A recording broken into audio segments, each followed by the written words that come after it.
नमस्ते दोस्तों, आप सबका एक बार फिर से स्वागत है आपके अपने YouTube चैनल सत्य सनातन में।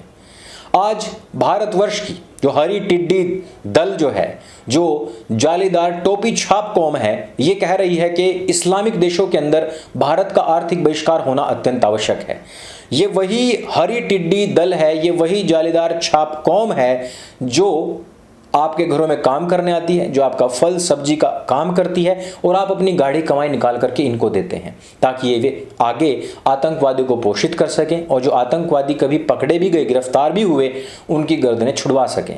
इन सब से बचाने के लिए ही हमने आपके सामने एक विकल्प रखा है जिसका नाम है सनातन सेतु, जो एक सनातनी को दूसरे सनातनी से जोड़ता है। इस सनातन सेतु के निर्माण में जो कुछ भी खर्चा आएगा वो हम आपसे ही लेंगे, लेकिन डोनेशन के रूप में नहीं।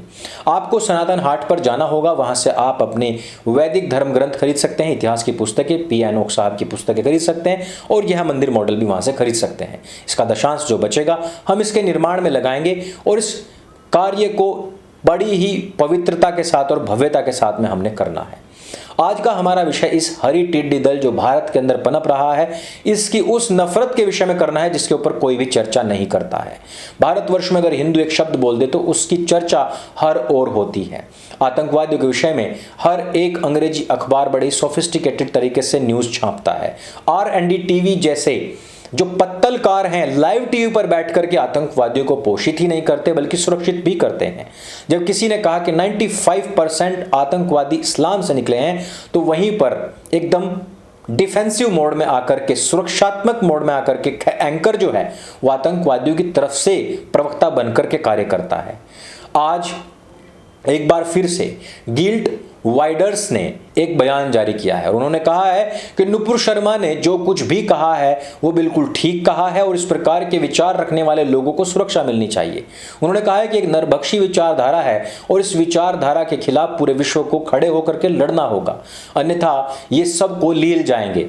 उन्होंने ये भी कहा है कि जो ओपेक देश या इस्लामिक देश जो मिलकर के भारत को माफी मांगने के लिए मजबूर कर रहे हैं, उन देशों के ऊपर हमें पहले शोध करना चाहिए। और वो शोधात्मक जो चीजें हैं वो मैं आपको यहां पर बता चुका हूं पहले भी, और वो यही है कि इनके देशों में ना तो मानव अधिकार सुरक्षित हैं और ना ही इंसानियत का कोई नाम निशान है। वो देश हैं जहां पर गैर इस्लामिक लोगों को दफन होना पड़ता है, चिता उनको नसीब नहीं हो सकती है। जहां पर सब लोगों को इस्लामिक जो संविधान है, जो कानून यानी कि शरिया हुकूमत में शरिया कानून जो चलता है उसी के अनुसार चलना पड़ता है। ये सब के सब वो देश हैं जहां पर गैर इस्लामिक लोगों को अपनी भावनाओं, अपनी आस्थाओं तक को भी पालन करने का अधिकार नहीं है। और भारतवर्ष में इसके विपरीत मंदिरों से ज्यादा मस्जिदें और मदरसे हैं। आप सोच सकते हैं कि आज अगर हॉलैंड का एक सांसद खड़ा हुआ है तो कितनी बड़ी ताकत है।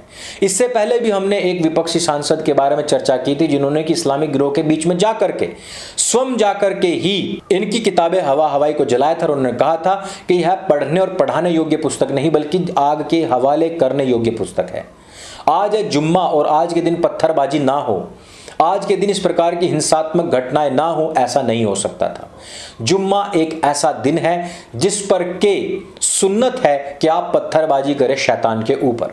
आप जरा खुद सोचिए कि जिनकी किताबों के अंदर इतनी गंद भरी पड़ी हो कि जिसको सुनने तक को वो बर्दाश्त ना करते हो। जाकिर नाइक उसी बात को कह रहा है कि हाँ 6 साल की उम्र में निकाह किया था, तो उसको मुसलमान कह रहा है या क्या ही बात कह दी है। वही बात अगर नुपुर शर्मा कह रही है तो कह रहे हैं कि सर तन से जुदा कर देना चाहिए। आज वो मुसलमान अपनी सुन्नत को अदा करते हुए दिल्ली से लेकर के सहारनपुर तक और देश के अन्य बहुत सारे क्षेत्रों में अल्लाह अकबर सल्तन से जुदा के नारे लगाते हुए पत्थरबाजी कर रहा है। ये वही कौम है जो अपनी हज यात्रा यानी कि अपनी पवित्र यात्रा पर भी जाती है तो वहीं पर जाकर के वो पत्थरबाजी की प्रैक्टिस करती है, वहां पर भी वो पत्थरबाजी ही करती है। आप अपनी धार्मिक यात्राओं पर जाते हैं तो आप दान करते हैं, पुण्य करते हैं, स्नान करते हैं, शरीर को पवित्र करते हैं, दूसरे लोगों की सहायता करते हैं और ये कहते हैं कि अगर हम किसी यात्रा में हैं तो जिस इष्ट प्रभु की यात्रा में हम जा रहे हैं वो हो सकता है कि किसी गरीब के, किसी बुजुर्ग के या किसी बालक के, किसी महिला के रूप में भी आ सकता है। इसलिए हमें सबकी ही सेवा करनी है। प्रत्येक यात्रा में यही कहा जाता है, लेकिन इनकी यात्राओं में क्या होता है? इनकी यात्राओं में केवल और केवल पत्थरबाजियां होती हैं। उन पत्थरबाजियों से आप समझ सकते हैं कि वो पत्थरबाजी अपने कैंटोनमेंट में जरूर कर रहे हैं, लेकिन वो एक प्रैक्टिस है कि जब वो घर पर वापस आएंगे तो वहां पर एक शैतान या शैतान का मानने वाला या शैतान का वंशज कोई अंकुरार्य होगा, जो मुशरिक होगा, जो काफिर होगा, जो वाजिबुल कत्ल होगा, और उसके ऊपर सबसे पहले हम पत्थर ही बरसाएंगे।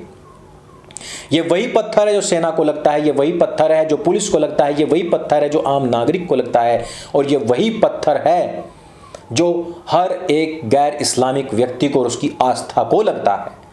लेकिन मुझे समझ में नहीं आता है कि इतनी बड़ी बड़ी स्टडी करने के बाद में हजारों की तादाद में आईएएस, आईपीएस और वकील और जज बनने वाले और इतने बड़े बड़े नेता और मंत्री बनने वाले लोग खुल्लम खुल्ला सबके सामने स्पष्ट ना केवल पुस्तकों में रचित बल्कि प्रयोगात्मक तरीके से भी पूरे विश्व के अंदर नरसंहार का पूरा मजमा लगा करके, हुजूम लगा करके, खुली चुनौतियां दे करके, किसी हमले के बाद में उसकी एक्सेप्टेंस दे करके कि हमने किया है, ये सब होने के बावजूद भी ये 6.5 अरब लोग इन 1.8 अरब लोगों के ऊपर कोई भी बयान जारी क्यों नहीं करते हैं? इनकी क्यों इतनी ज़्यादा भटचोड़े हो रखे हैं?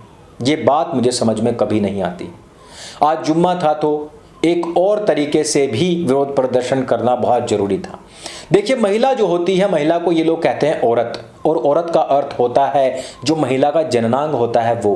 जैसे मैंने आपको बताया था कि निकाह का अर्थ होता है केवल और केवल FUCK।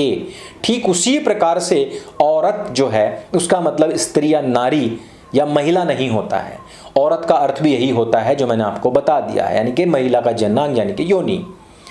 अब आप खुद सोचिए कि जो केवल एक महिला को माले गनीमत समझते हो, भोग्य वस्तु समझते हो, बच्चे पैदा करने की मशीन समझते हो, और निकाह को भी विवाह ना समझ करके केवल और केवल भोग समझते हो, वो लोग महिला का सम्मान भला कर सकते हैं क्या?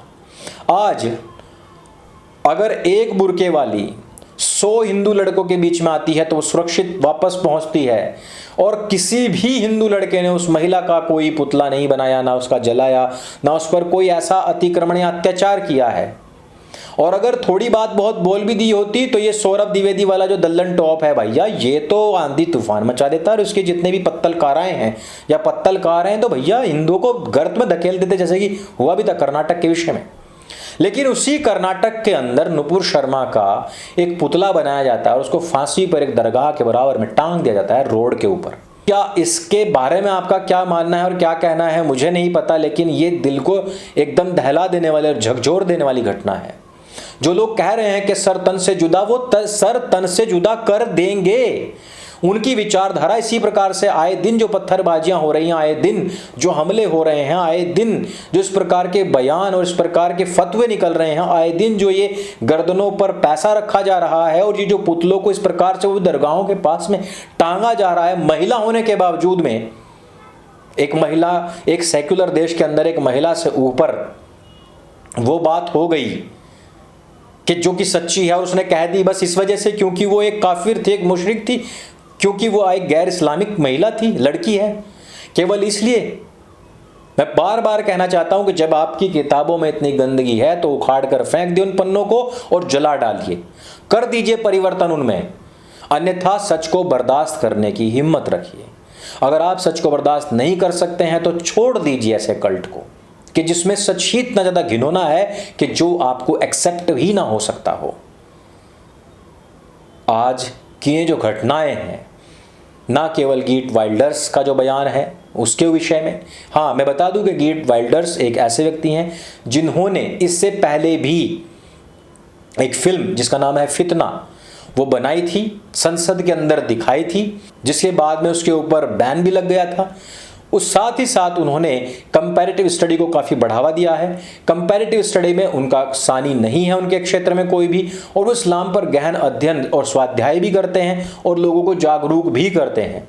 आज बहुत सारे ऐसे देश हैं जो उनका अनुसरण करते हैं, उनको फॉलो करते हैं। बहुत सारे ऐसे सांसद हैं जिन्होंने की डायरेक्ट हमसे भी अप्रोच किया था और उन्होंने कहा था कि आप जो इस्लाम को एक्सपोज करने का कार्य कर रहे हैं वही कार्य हम अपने संसद से भी कर रहे हैं।